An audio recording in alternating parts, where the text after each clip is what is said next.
예배 자리에 나오신 성도 여러분 반갑습니다. 주님의 이름으로 환영합니다. 이제 함께 일어나셔서 마음과 뜻과 정성을 다하여 경배를 올려드리겠습니다.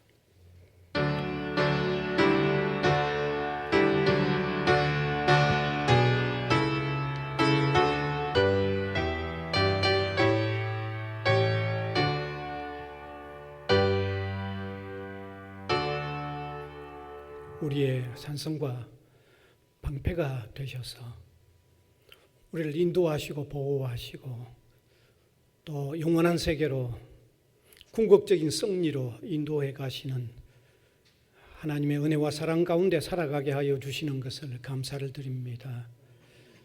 이 시간도 감사한 마음, 감격한 마음, 은혜 받은 소중한 마음들로서 신령과 진리로 예배하게 도와주시고 특별히 성령님께서 이 예배를 주관하여 주셔서 하나님께는 영광이요 우리에게는 은혜가 되는 귀한 시간이 되게 하여 주시옵소서.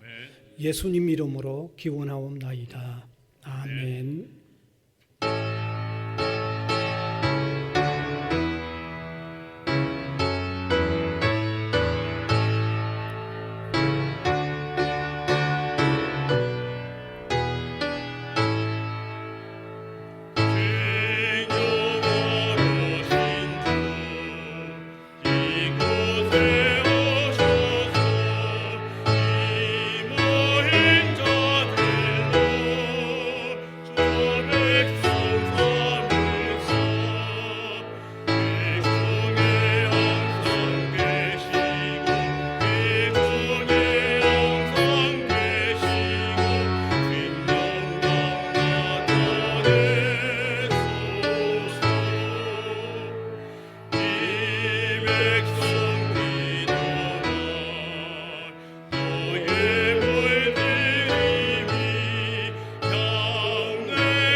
사도신경으로 우리 신앙을 고백하겠습니다.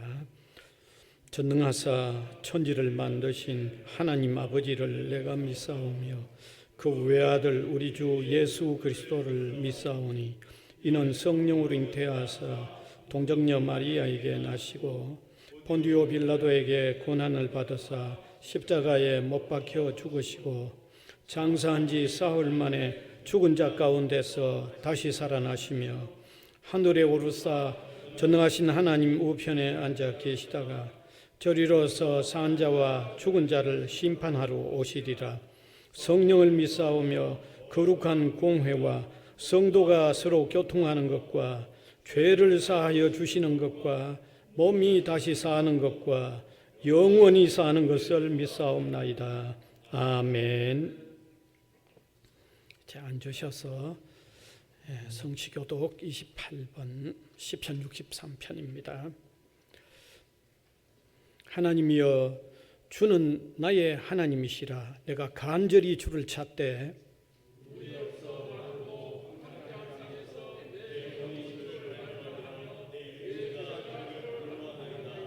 내가 주의 권능과 영광을 보기 위하여 주의 인자하심이 생명보다 나음으로 이러므로 나의 평생의 주를 송축하며 골수와 기름진 것을 먹음과 같이 나의 입이 기쁜 입술로 주를 찬송하되 내가 나의 침상에서 주를 기억하며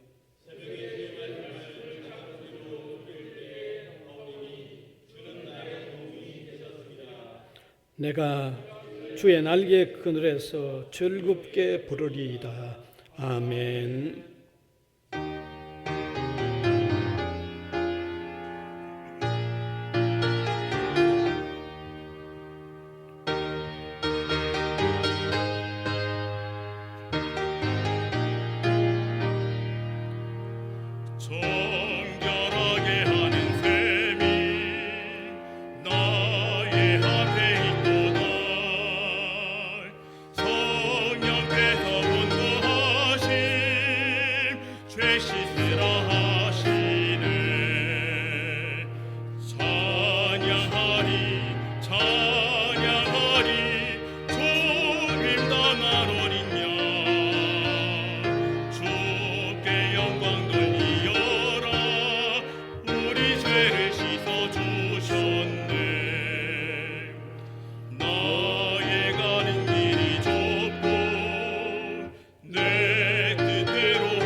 사랑과 은혜의 하나님 아버지, 우리의 참 소망이신 하나님 아버지께 감사와 찬양을 올려드립니다. 독생자 예수님의 핏값으로 구원해 주시고 하나님 자녀가 될 수 있는 은혜를 주심에 진심으로 감사드립니다. 오늘 거룩한 주일에 주님의 부르심과 섭리하심을 바라보며 신령과 진정으로 올려드리는 이 예배를 받아주시고 크신 은혜와 위로를 내려 주시옵소서. 그러나 주님, 한없이 연약하여 세상의 유혹에 넘어지고 하는 저희들을 용서하여 주시옵소서. 지금 이 시간 오염되고 상처받은 몸과 마음을 주님 앞에 그대로 내어놓습니다. 부디 깨끗하게 하시며 회복되게 하시옵소서. 그리고 주님께서 기뻐하시는 예배자로 바로 서게 하시옵소서.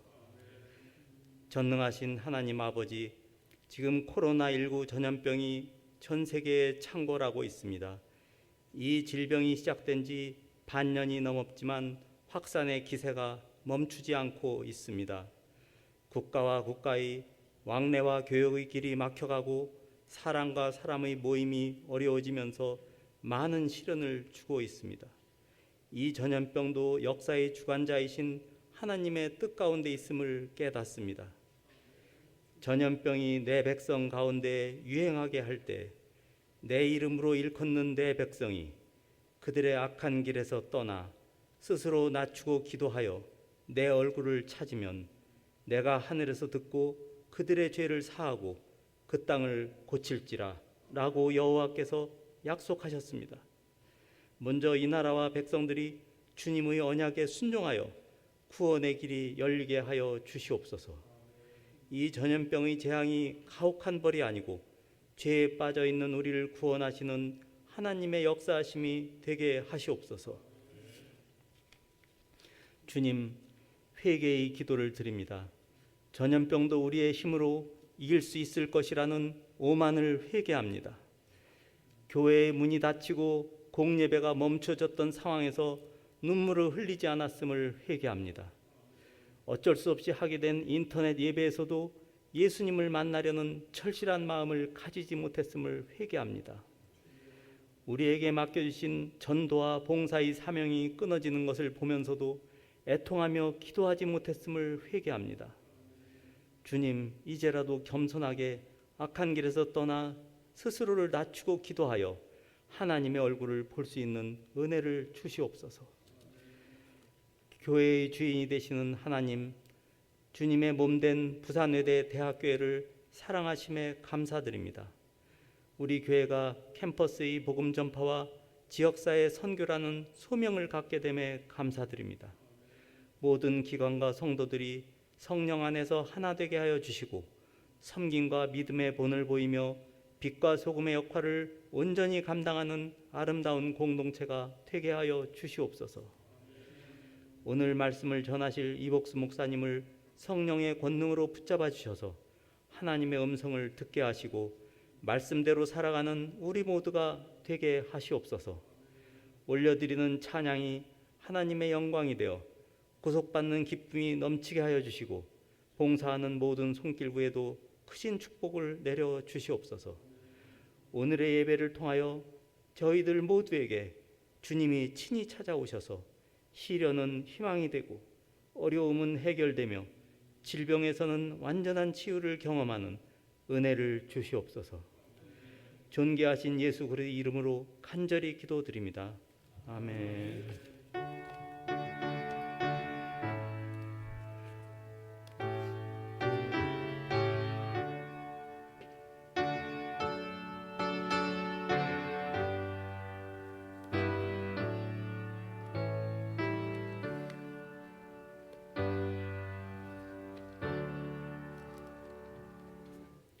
하나님 말씀은 신약성경 요한복음 1장 43절에서 51절까지입니다.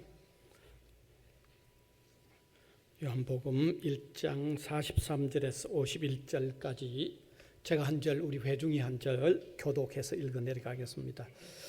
이튿날 예수께서 갈릴리로 나가려 하시다가 빌립을 만나 이르시되 나를 따르라 하시니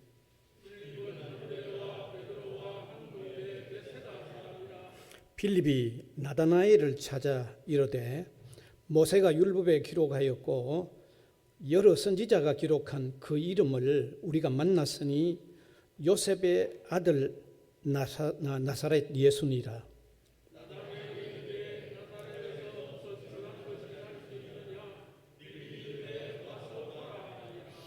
예수께서 나다나엘이 자기에게 오는 것을 보시고 그를 가리켜 이르시되 보라 이는 참으로 이스라엘 사람이라 그 속에 간사한 것이 없도다.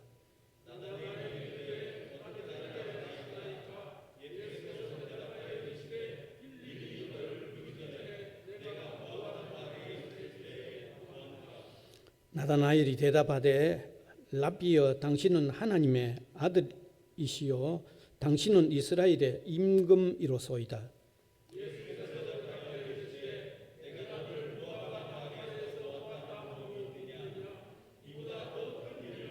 같이 읽읍시다.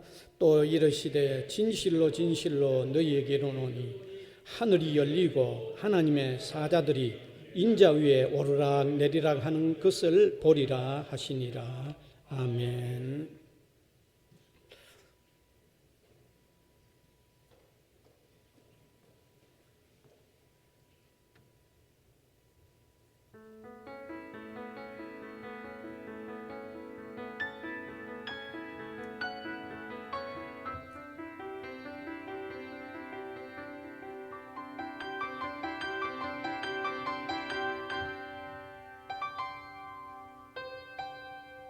주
아멘. 감사합니다.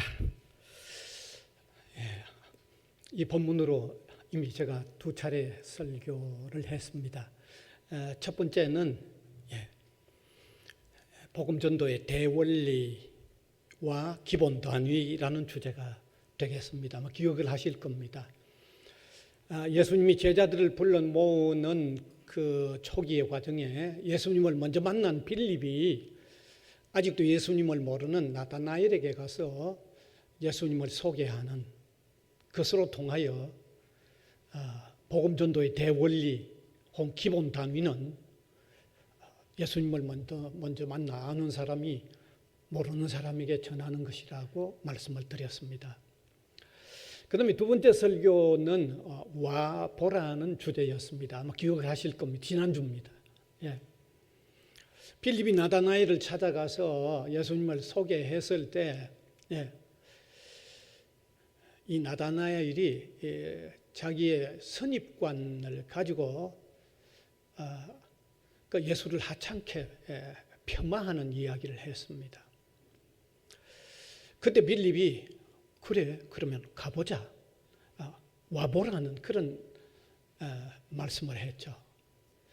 그래서 우리가 알 수 있는 것은 복음을 전할 때에 인간이 자기들의 기본 편견을 가지고 이제 거부하는 사람에게 우리가 대처하는 최고의 방법이 와보라는 겁니다. 와서 복음에 직면시킨다는 거죠. 예수님을 만나게 한다는 거죠. 성경 말씀에 직면시킨다는 거죠. 그게 지난번 내용이었습니다. 오늘은 이제 이 본문 가지고 마지막 세 번째로 이보다 더 큰 일을 보리라는 이런 주제가 되겠습니다. 이보다 더 큰 일을 보리라. 이 내용은 결국 복음을 받아들이는 사람에게 결과적으로 일어날 일들에 대한 내용입니다. 사람이 예수님을 만나서 믿음을 가지고 살아나가면요, 자신이 엄청 변합니다. 그건 뭐 변하지 않을 수가 없습니다. 그러면서 동시에 위대한 큰 일을 보게 되는 거죠. 큰 일, 위대한 일을 깨닫게 된다는 거죠. 본다는 말은 깨닫게 되는 걸 다 포함하고 있습니다. 오늘 본문에 보면 빌립이 나다나엘에게 예수님을 소개했지만 자신의 그 선입관 가지고 부정적인 반응을 보였습니다. 그래서 빌립이 그 나다나엘에게 가보자, 와보라는 얘기를 해서 예수님에게로 인도해 가는데, 예수님은 빌립의 인도를 받아 오고 있는 나다나엘에게 야, 저 사람 참 이스라엘 사람이다, 저 사람 속에 간사함이 없다고 그렇게 얘기를 해주는 거죠. 이 말을 들은 나다나엘의 부정적인 편견이 깨지기 시작하는 거죠. 그 말을 듣고 나다나엘은 예수님의 이 말씀을 듣고 대단히 놀랍니다. 왜 여러분 예수님은 그 나다나엘에게 저 사람 참 이스라엘 사람이다, 그 속에 간사함이 없다라고 말씀했을까요? 빌립이 나다나엘을 전도했을 때 나사렛에서 무슨 선한 게 난단 말인가 하고 대단히 예수님을 대단히 폄하했는데 왜 예수님은 그에게 이런 말씀을 해주고 있을까요? 그 속에 간사함이 없다. 간사함이 없다. 이게 무슨 말일까요? 헬라어 원어로는 돌로스라는 말인데, 가짜 믿기 혹은 올가미 혹은 술책이란 그런 뜻입니다. 간사함이 없다 할 때 이 간사라는 말은 가짜 믿기, 올가미, 술책 그런 뜻입니다. 그러니까 그런 게 없다는 말은 솔직히 말해서 예수님이 이 나다나엘에게 그 사람 참 솔직하다 그렇게 말해준 거죠. 아주 쉽게 말하면 솔직한 사람이다 그렇게 봐준 거죠. 선입관 가지고 거부하는 것은 나쁘지만은 그래도 솔직한 마음은 가지고 있다. 솔직한 마음은 가졌다. 그런데 그 솔직한 마음은 예수님을 만나고 예수님을 알아가는데 대단히 중요한 마음입니다. 그래서 오늘 우리는 이 시간에 우리도 진리이신 예수님을 더 깊이 알아가려고 하면요, 간사함이 없어야 되죠. 솔직해야 된다는 겁니다. 다시 말씀드리면 의심이 되면 의심이 되는 대로 그대로 의심을 표현하라는 거예요. 근데 많은 사람들은 의심이 있는데도 의심이 없는 척하고 그냥 넘어가는 거예요. 근데 그 사람은 오히려 진전이 없습니다. 아시겠죠? 자기를 숨겨놓고 있는데 어떻게 진전이 있겠어요? 의심이 되면 의심이 되는데 솔직하게 그대로 털어놓으라는 거예요. 정말 마음에 의심이 있어서 솔직히 털어놓으면요 어떻게 될까요? 예, 성경도 그 정말일까 하고 읽어보게 되고요. 아니면 목회자를 찾아와서 질문도 하게 되고요. 아니면 정말 한번 기도라는 걸 한번 해볼까 하는 이런 자리로 발전해 나가잖아요. 근데 의심이 있는데도 없는 척하고 그냥 있어가지고는 그거는 솔직한 게 아니죠. 그건 안 된다는 거죠.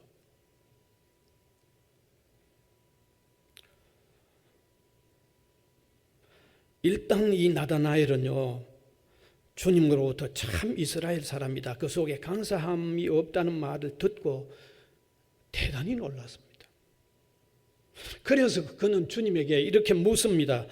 어떻게 나를 그처럼 아십니까? 어떻게 나를 그렇게 압니까? 이렇게 질문을 한 거죠. 그때 예수님이 그를 더욱 놀라게 했는데 그게 48절입니다. 띄워주시면 좋겠습니다. 같이 읽읍시다. 시작. 빌립이 너를 부르기 전에 내가 무화과나무 아래 있을 때 이미 너를 보았다.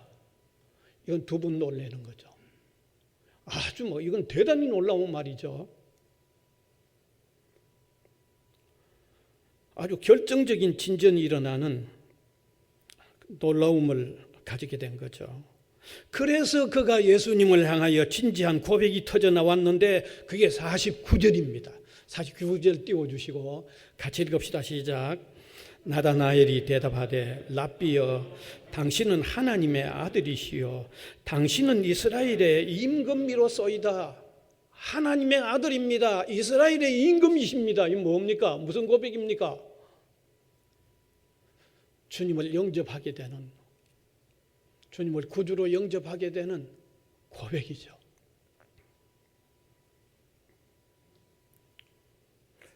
그가 볼품없는 분으로 보았던 분이 자신을 그처럼 꿰뚫어 볼 뿐만 아니라 시공간을 초월해서 자기 전체를 다 파악하고 있는 분임을 발견하면서 더 이상 망설이거나 주저할 필요가 없어져 버린 거죠.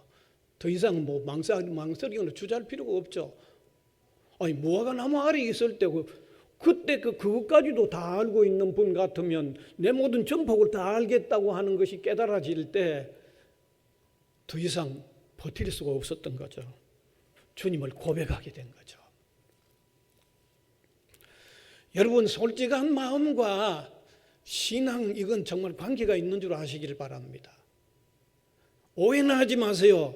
사람이 진실함으로 통해서 구원받는다 말하나 그건 아닙니다. 알겠어요? 그거는 절대 할 수 없습니다. 구원받을 만큼 진실한 것은 아니니까요.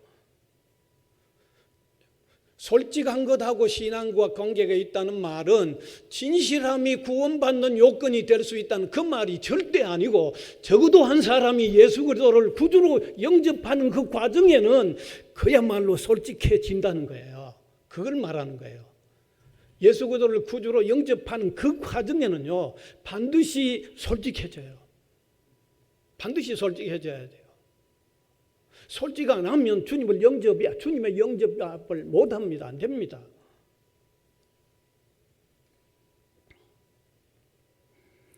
한 인간이 거듭나는 순간에는요 솔직한 마음으로 나타나게 된다는 그 말입니다. 적어도 신앙을 가지게 되는 순간에는 적어도 솔직해진다는 것입니다.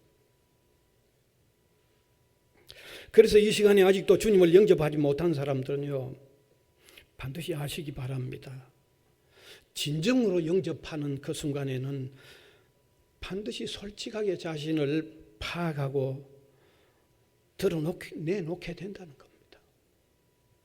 적어도 주님을 영접하는 그 순간에, 영접하는 그 과정에는요 솔직하게 자신이 죄인임을 진지하게 토로할 수밖에 없다는 거예요. 그게 안 되고는 그 다음 과정이 안 넘어가기 때문입니다. 반드시 그거는 그 과정에는 있습니다. 뿐만 아니라 나아가서 이미 주님을 영접한 신자라고 할지라도 이 주님 앞에서 가능한 솔직한 마음 유지하지 못하면요, 신앙인으로서의 변화와 성숙이 제대로 안 일어납니다. 이미 신자가 되었다고 하더라도 적어도 주님 앞에서 좀 솔직한 마음 이거다 아니면, 그래서 잘못했을 때 잘못을 또 토로하고 회개하고 하는 이런 과정이 없이는요, 이 신자로서 제대로 이 성숙한 과정이 제대로 안 일어난다니까요. 이 솔직함은 예수를 처음 믿는 사람에게도 적용되어지지만 이미 신자가 된 사람에게도 적용되는 아주 중요한 요소입니다. 이게 중요합니다. 이게. 예.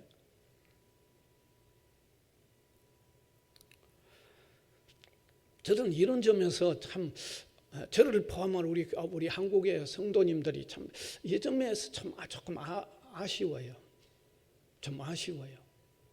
제가 간혹 얘기 드리잖아요. 세계에서 가장 큰 교회 50개의 리스트를 만들면 그 중에 절반이 한국 교회가 한 절반 들어간다고 그러잖아요.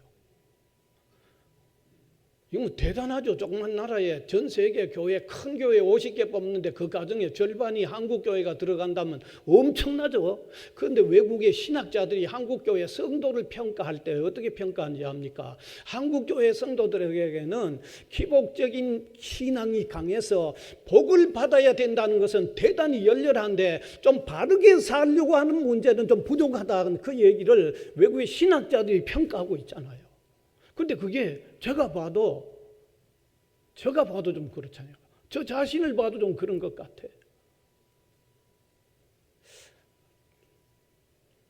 저는 이런 얘기는 좀 조심스럽게 하고 싶어요. 제가 들은 얘기니까 하죠.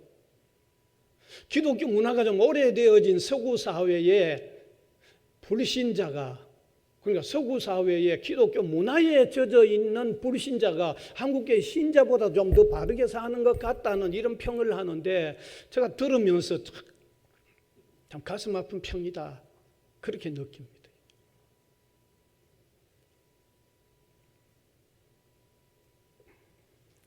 여러분, 진실이 바탕이 된 신앙을 추구하고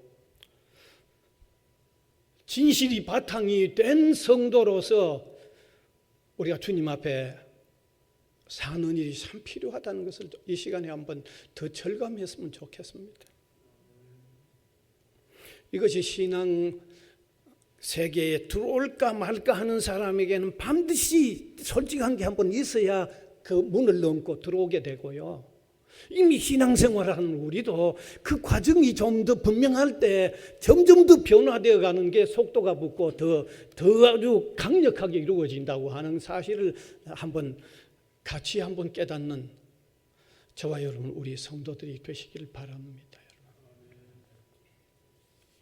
자, 이렇게 나다나엘은 솔직한 마음에서 참된 고백을 했을 때 주님은 그에게 아주 놀라운 위대한 선언을 하셨습니다. 그게 본문 50절, 51절입니다. 띄워주십시오. 어떤 선언을 하셨는지 봅시다. 같이 읽읍시다. 내가 너를 무화과 나무 아래에서 보았다 함으로 믿느냐? 이보다 더 큰 일을 보리라. 또 이르시되 진실로 진실로 너희에게 이르노니 하늘이 열리고 하나님의 사자들이 인자 위에 오르락 내리락 하는 것을 보리라 하시니라. 한 인간이요, 진실로 예수 그리스도를 영접하여 신앙세계에 깊이 들어가면요, 반드시 자신도 변화될 뿐만 아니라 크고 놀라운 것을 깨닫게 돼요. 크고 놀라운 것을 발견하게 되어 있습니다. 여기 더 큰 일을 보리라고 예수님이 말씀하신 이 더 큰 일이란 헬라어로 메가스라는 말인데, 더 웅장한, 더 화려한, 더 당당한 그런 뜻입니다. 다시 말하면 예수 그리스도를 참으로 영접하고 신앙생활에 들어가면 들어갈수록 더 화려한, 더 웅대한, 더 당당한 놀라운 것을 보게 된다는 것입니다. 그 놀라운 것을 깨닫게 된다는 것입니다. 반드시 깨닫게 된다는 것입니다. 자, 그러면 그 더 큰 일이란 어떤 것일까요? 제가 오늘 간단히 몇 가지만 아주 말씀드릴게요. 첫 번째 단계는 자신이 피할 수 없는 죄인임을 깨닫게 된다는 것입니다. 그걸 발견하게 된다는 것입니다. 한 인간이 예수님을 처음 만났을 때 분명히 바르게만 만나면, 정확하게만 예수님 만나면 반드시 자신의 죄악된 실상을 발견하게 되어 있습니다. 왜? 제가 간혹 자주 말씀드리죠. 엄청나게 밝은 거울, 엄청나게 큰 거울, 엄청나게 정확한 거울 앞에 서면 모든 게 다 비치듯이 우리가 주님 앞에 서면 그게 다 비치게 되어 있습니다. 다 비치게 되어 있습니다. 예수님께서 사마리아의 수가성 우물에 여인을 만나서 그 여인에게 복음을 전하는 대화를 나누다가 뭐라고 말합니까? 너 남편 데려오너라 이래 된 거죠. 그러니까 여인이 뭐라고 말합니까? 나 남편 없습니다 이랬죠. 그러니까 예수님이 너 남편 5이나 있었고 지금 있는 것도 너 남편이 아니다.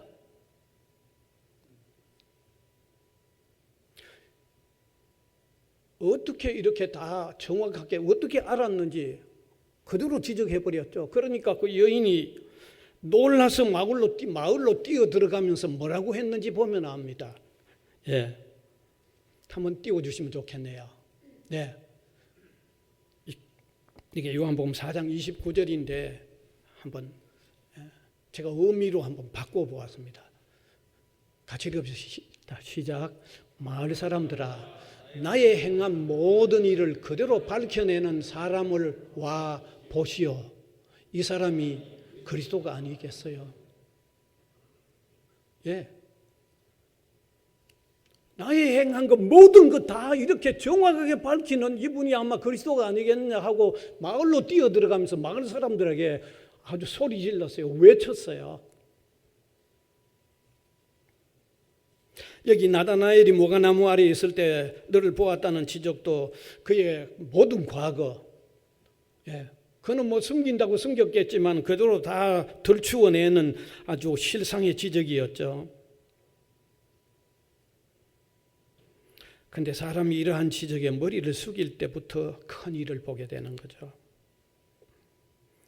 여러분, 한 인간이 예수님으로부터 죄인인 것을 정확하게 깨닫고 발견하는 게 그게 뭐 큰 발견이냐? 그거는 비참한 발견이지. 이렇게 느낍니까? 이거는 정말 위대한 발견입니다. 이 발견은 자신을 고치는 첫 단계로서 놀라운 발견입니다. 엄청난 위대한 발견입니다, 이게. 여러분, 암에 걸린 사람이 정확한 진상을 파악하고 완전한 효력이 있는 치료의 길을 찾았다면 그는 크고 놀라운 것을 찾은 게 틀림이 없습니다. 마찬가지로 한 인간이 예수님 안에서 죄인임을 발견하고 그 모든 죄에서 영원한 고침을 받는 길에 들어선다고 하면 이게 어떻게 엄청난 발견이 아닙니까? 이건 어마어마한 발견이죠. 그래서 죄악을 지적받을 때 떨면서 무릎을 꿇어야 합니다. 그러면 그 다음 더 큰 단계를 보게 되는 겁니다. 그런데 이 첫 과정이 없이는 그 다음에는 볼 수가 없습니다. 이 첫 과정이 있으면 그 다음에 더 위대한 엄청난 것을 보게 되죠. 그 다음 단계는 죄인이 의인이고 사탄의 도구였던 자신이 하나님의 자녀가 되어 있는 것을 보게 되는 거죠. 위대한 발견이죠. 우리가 예수님을 영접하면 죄인 된 것을 발견하지만 죄인 된 것을 넘어서는 어떤 다른 것을 보지 못한다고 하면 소용이 없죠. 그 발견 안 하는 게 차라리 낫죠. 양심의 가책만 되고 그냥 끝까지 살면 차라리 발견하지 않는 게 낫죠. 그런데 그 다음 과정 더 큰 것을 발견하죠. 자신이 영접한 주님 안에서 죄인이었던 자신이 의인이 되어 있음을 발견하게 되고 사탄의 소유였던 자신이 하나님의 자녀가 되는 것을 발견하게 됩니다. 이것은 위대한 발견입니다. 놀라운 발견입니다. 이것은 참으로 놀라운 일입니다. 감격과 찬송이 터져나오지 않을 수 없는 일입니다. 주님 안에 들어온 사람들은 반드시 이 사실을 볼 수 있기를 바랍니다. 이것은 우리를 감격스럽게 만드는 발견입니다. 위대한 겁니다. 하나님의 자녀가 됐어요. 죄인에서 의인으로 바꿔져 있다는 거죠. 아니 여러분, 이게 어떻게 엄청난 게 아니에요? 정말 큰 거 아닙니까 이거는? 그 다음에 세 번째 또 다른 큰 일은 주님께서 사랑으로 동행해 주심을 깨닫게 되고 발견하는 거죠. 본문에 예수님께서 나다나엘에게 더 큰 일을 보리라고 말씀하신 뒤에 하신 말씀이 51절에 띄워주시면 좋겠네요. 예, 읽읍시다. 하늘이 열리고 하나님의 사자들이 인자 위에 오르락 내리락 하는 것을 보리라. 이 말씀은 뭐? 예수님이 왜 이 말씀하셨어요? 이 말씀은 구약 성경에 나오는 내용인데요. 구약의 요셉이 야곱이죠. 야곱이 아버지 이삭을 속이고 형이 받을 장자의 축복을 받고는 형이 노발대발하여 죽인다고 하니까 있을 수가 없어서 하란으로 도망가죠. 외삼촌 집으로 도망을 가는 길입니다. 그래서 들판에서 뒤척거리다가 잠이 들었는데 꿈의 이상 가운데 뭐가 보여졌어요? 땅에서 하늘까지 닿는 사닥다리가 보여졌죠. 거기 천사들이 오르락내리락 하는데 그 하나님께서 그 꼭대기에서 야곱에게 뭐라고 말씀하십니까? 여러 가지 아주 복된 약속을 하시고 마지막에 뭐라고 말씀하십니까? 내가 너와 어디에 가든지 함께 하겠다는 동행을 약속하신 거예요. 예수님이 나다나엘에게 큰일 보여주겠다고 하시면서 구약의 이 사실을 얘기한 것은 뭘 얘기해 줍니까? 우리가 예수 그리스도 안에서 믿음으로 깊이 들어가서 살면 하나님께서 나와 동행하는 것이 깨달아지고 하나님께서 나와 함께 하심이 깨달아진다는 거예요. 그게 믿어진다는 거예요. 그러면 그 사람이 어떻게 살겠어요? 엄청난 위로 가운데 살게 되고 엄청난 힘을 얻으면 살아가죠. 누가 함께 해주는데? 엄청난 삶이 일어나는 거죠. 큰 걸 보는 거죠. 사실 위대한 걸 본 거죠.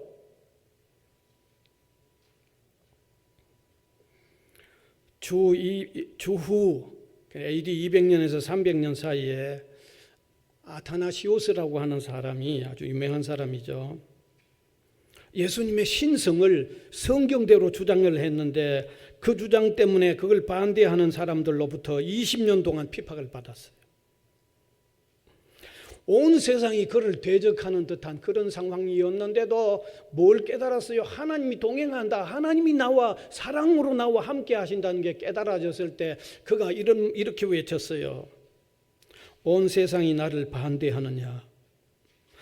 나는 온 세상을 반대한다. 온 세상이 나를 반대하느냐? 나는 온 세상을 반대한다. 하나님이 함께 하시는 것, 하나님의 동행이 믿어지니까 이런 당당한 삶을 살고 당당한 외침을 외치는 거잖아요. 한 인간이 주님을 영접하고 신앙세계에 들어가서 성경의 가르침을 따라 볼 것을 제대로 본다고 하면 하나님께서 사랑으로 동행해 주시는 것을 깨닫게 되는 겁니다. 깨닫습니다, 여러분. 예. 주님의 동행과 인도하심을 깨닫게만 되면 그보다 더 당당하고 담대한 삶을 살 수가 없습니다. 저와 여러분, 우리도 성경 말씀을 그대로 믿기 때문에 하나님이 동행하시고 사랑하시고 동행하신다는 것 깨닫고 발견함으로 통하여 좀 더 당당한 그리스도인의 삶을 살 수 있기를 바랍니다, 여러분. 그다음 마지막으로 한 가지만 더 말씀드리면 소망에 넘치는 영원한 세계를 깨닫게 되는 거죠.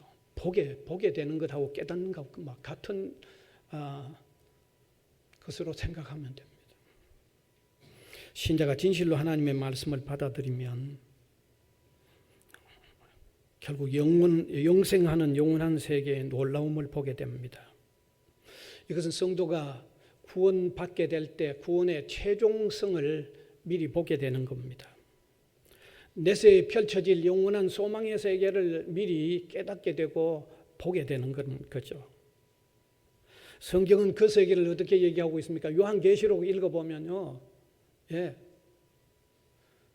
가히 설명하기가 어려워서 이 세상에 가장 소중하다고 하는 모든 보석으로 꾸며진 것으로 얘기하고 있습니다. 사실 이 세상의 모든 소중하다고 하는 보석으로 꾸며진 것 아닙니다. 그러니까 그곳이 너무 좋은데 그곳의 사실을 그대로 설명하려고 하니까 설명이 안 돼서 세상에 있는 가장 좋은 것 가지고 우리 이해를 돕기 위해서 그렇게 설명하고 있죠. 그 세계를 그대로 얘기할 수도 없고 그대로 얘기해지면 그대로 이해가 안 되니까 세상에 가장 좋은 보석, 보물들 가지고 꾸며졌다고 성경은 기록하고 있는 거예요. 여러분, 그렇다고 하면 실제로 우리가 그곳에 이르렀을 때 그 아름답고 웅장하고 화려한 앞에 얼마나 놀라지 않겠습니까? 얼마나 놀라겠습니까? 바로 이것을 주님은 신앙 안에 들어오는 사람에게 큰 일을 보리라고 하는 내용에 담고 있는 거죠. 큰 일을 보리라. 그런데 더욱 놀라운 일은요, 앞서간 믿음의 형제 자매들 그곳에서 보게 될 겁니다. 그리웠던 믿음의 벗들을 함께 보게 될 겁니다.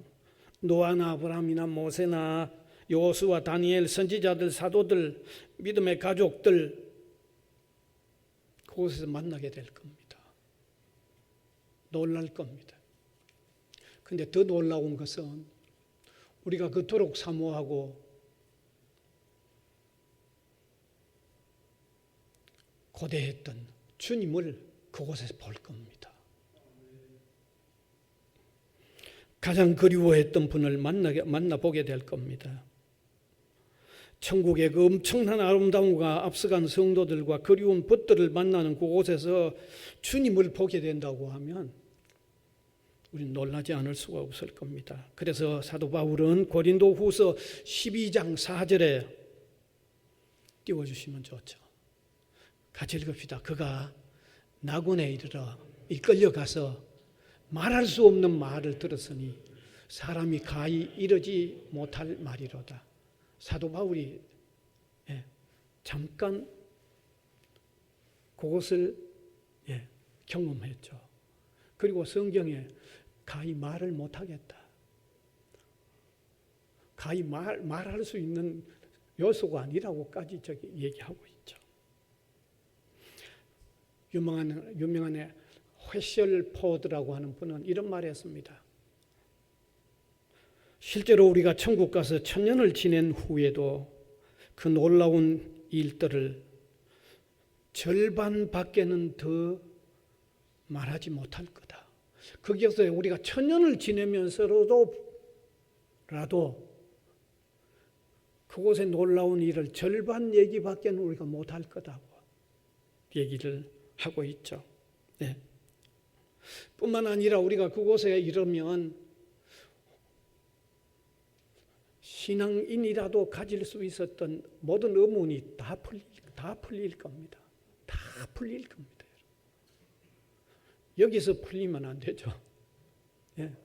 우리가 신앙생활을 하면서요, 의문스러운 일들 제법 있어요. 청년들 모여서 여름에 바닷가에 수련회를 갔는데 그 건장한 청년이 물에 빠져 죽었어요. 그것도 교회가 수련회 하러 갔는데. 그때 제대로 이해 안 됐을 겁니다. 가보면 이해될 겁니다. 믿음의 한 가장, 믿음의 한 가정, 가족의 한 가정이 그렇게 넉넉하게 살지도 않는 한 가정이 교통사고로 세상을 떠났어요. 그걸 지켜보던 사람이 죽은 사람만 참 안타깝지라고 얘기를 했는데 우리가 가보면 우리가 말을 잘못했구나 하는 것 깨달을 겁니다. 다 풀릴 겁니다, 여러분. 다 풀릴 겁니다. 사랑하는 성도 여러분, 기독교는 인간의 삶을 아주 고상하게 하는 윤리만 있는 종교가 아니고 우리가 신앙 안에 들어가면 세상이 우리에게 보여줄 수 없는 하나님이 우리에게 보여주는 엄청난 위대한 것들을 보게 됩니다, 여러분. 깨닫게 됩니다. 깨닫게 됩니다, 여러분. 우리가 하나님께서 미래에 보여주실 그 내용들을 제발 오늘에 확신하면서 오늘 우리의 삶에 구체적으로 적용시켜서 소망 있는 삶을 살자, 그 얘기입니다. 여러분, 어느 게 더 현명합니까? 지금 그런 미래의 계시록 같은데 놀라운 것들 다 기록해 놨는데 그 성경 읽으면서 지금 안 믿고 그 세계에 갔을 때 느끼는 것하고 오늘 그 사실을 성경에 밝히고 있으니까 그걸 그대로 믿어가지고 오늘 우리의 삶에 적용시킬 때 그러면 삶이 어떻게 되겠어요? 좀 그렇게 살면 안 되겠어요? 그 본 것을 오늘에 적용시켜서 소망이 넘치는 삶을 살면 안 되겠습니까? 성경이 왜 그 얘기했겠어요? 그때 가서 보고 깜짝 놀래라고 성경에 기록했겠어요?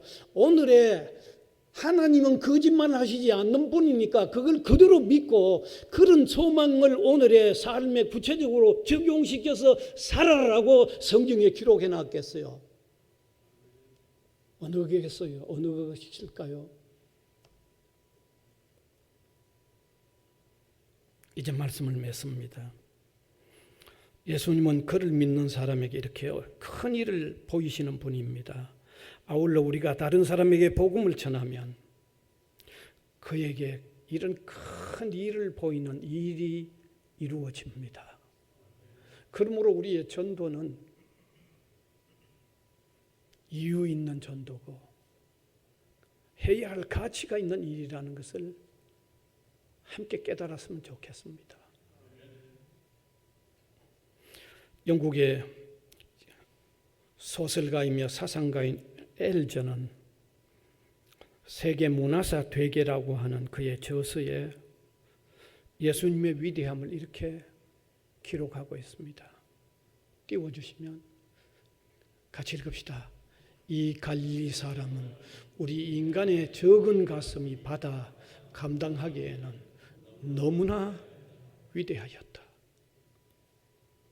독일의 괴테는 더러운 진흙도 햇빛이 비치면 반짝인다라는 말에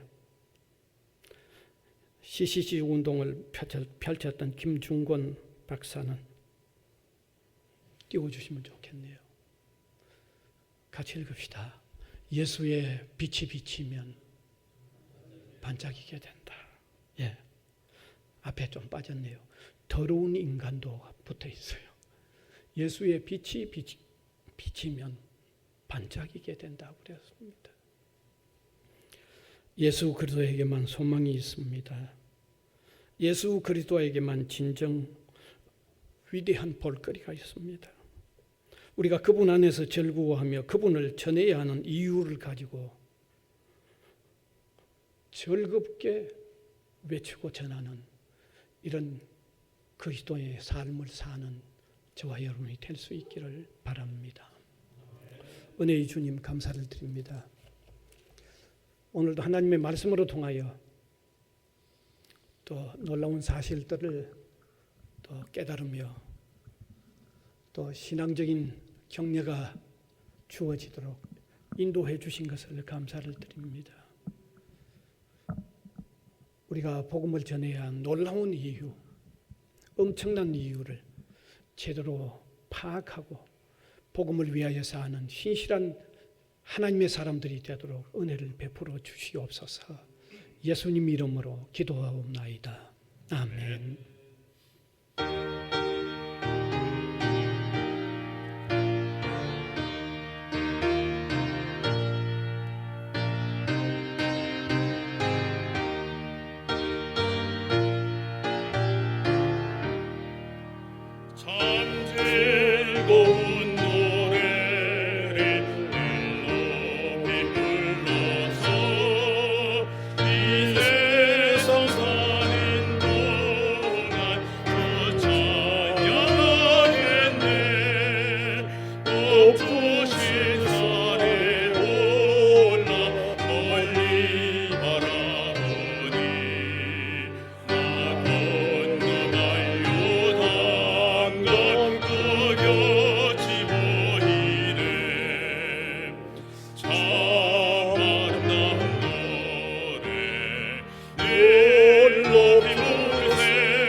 한가히 대하리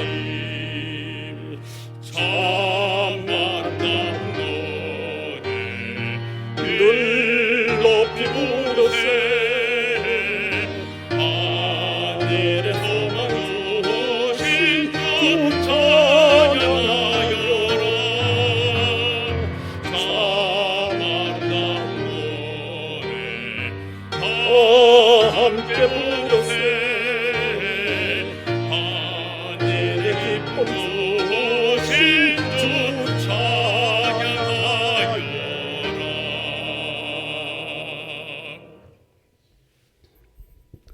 네, 주님,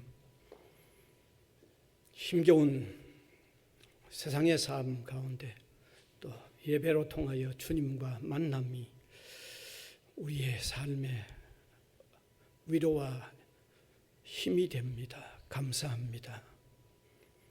오늘도 감사해서 우리가 올려드린 이 예배를 기쁘게 받으신 줄 믿습니다. 또 예배로 통하여 받는 은혜로 힘있게 나아가는 우리 성도가 되게 하여 주옵소서. 이 시간도 또 헌금으로 우리의 감사를 표현합니다.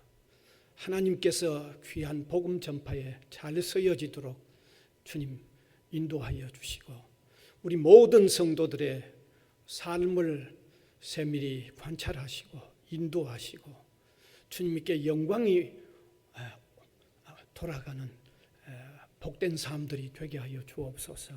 예수님 이름으로 기도하옵나이다. 아멘.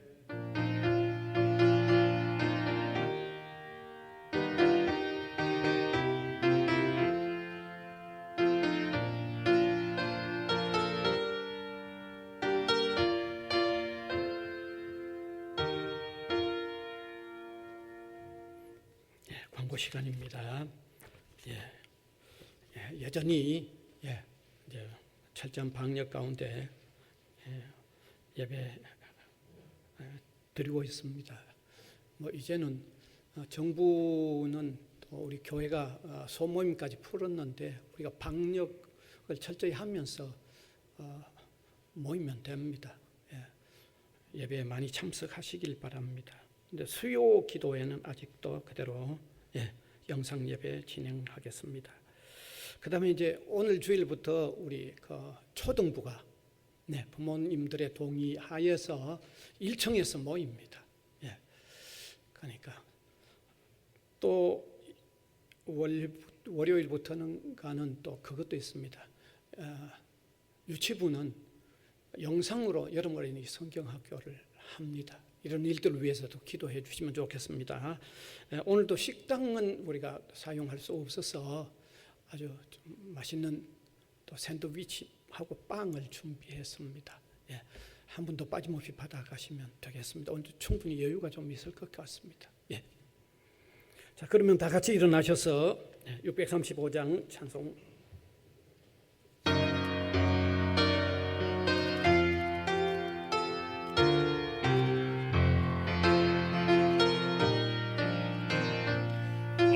하늘에 계신 아버지 이름 거룩하사 주님 나라 임하시고 대신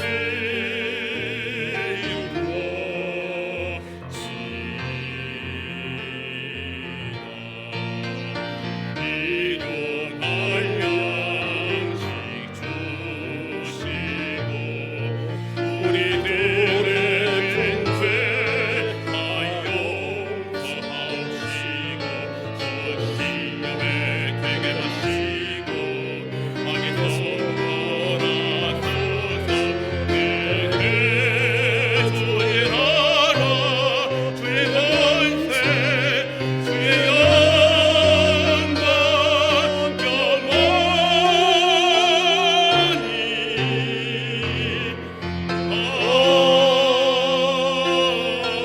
아멘. 우리 구주 예수 그리스도의 은혜와 하나님 아버지의 무한하신 사랑하심과 성령님의 감화 감동, 교통해 나가시는 역사가 이 시간도 예배로 영광을 올려드리는 주님의 백성들 한 사람 한 사람 위에와 복음을 위하여 세워진 이 기관 위에 항상 함께 있을지어다. 아멘.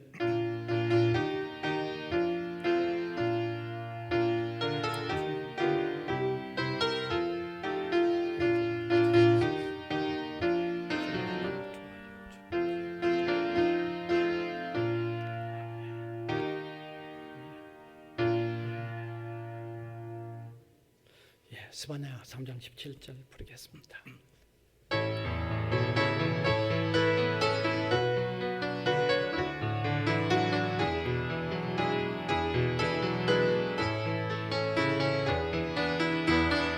너의 하나님 여호와라 너의 가운데 계시니 그는 구원을 베푸시는자 전능자시니라 그가 너를 인하여 기뻐해